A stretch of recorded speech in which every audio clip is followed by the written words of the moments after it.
Today on TimesCast, as anti-government forces claim victory in Benghazi, clashes break out around the Libyan capital of Tripoli, and journalists struggle to get the story out to the world. The concern about entering Tripoli is that these journalists could be used as human shields. On Thursday, clashes surrounded the Libyan capital of Tripoli, with the bloodiest fighting in Zawiya, 30 miles west of the capital.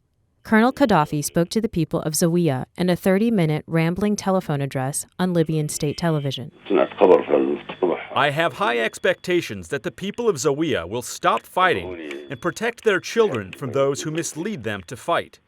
It is the land of 1,000 martyrs. These young people do not realize that they have been killing because they are under the influence of the drugs. While battles rage around Tripoli, Libya's second-largest city, Benghazi, remains under rebel control. This is David Botti reporting from Benghazi, Libya. We arrived in the Mediterranean port city, the epicenter of the initial anti-government revolt, to find a place that is regaining a relative sense of normalcy. The protesters have, at least for the moment, taken control here, but demonstrations still continue. One takes place at a former courthouse near the sea. Libya, just one family. All of us, one family. Children crowded around abandoned tanks to show off and take pictures. Elsewhere in the crowd, songs are being sung of national unity, while a pause was taken for evening prayers.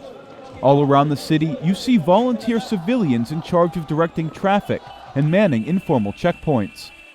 Some even set up in a former internal security services building whose occupants were driven away by protesters earlier in the week. There, they collected weapons from citizens around Benghazi who said they no longer needed guns to protect themselves. A number of men here insisted on making a point for the world to hear.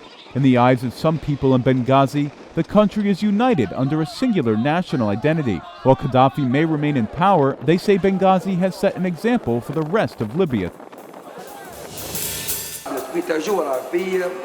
On Thursday, the Libyan government extended a strange and remarkable offer to some foreign journalists. It said it would take them in basically to Tripoli and travel through the city to see what's going on there. It's a small number of people who died in Libya, and it is what was mentioned in yesterday's press conference.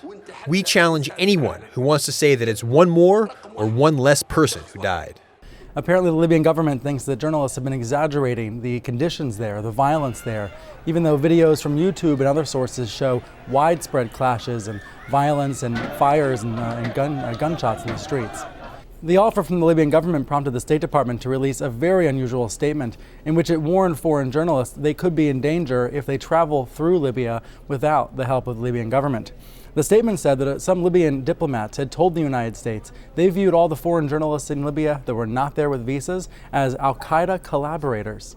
And the State Department said further, be advised that entering Libya to report on the events unfolding there is additionally hazardous, with the government labeling unauthorized media as terrorist collaborators and claiming they'll be arrested if caught. Now, these journalists are essentially entering the country trying to from two directions, from Egypt and from Tunisia. And they're amassing on the borders essentially as a sort of armada to try to show the world what's going on there. NBC News told me today that at times they're being careful not to say the town or the city that their journalists in Libya are in for their own safety. NBC said that the battle line, the front line essentially changes hour by hour. And the concern about entering Tripoli is that these journalists could be used as human shields. Join us again tomorrow for TimesCast.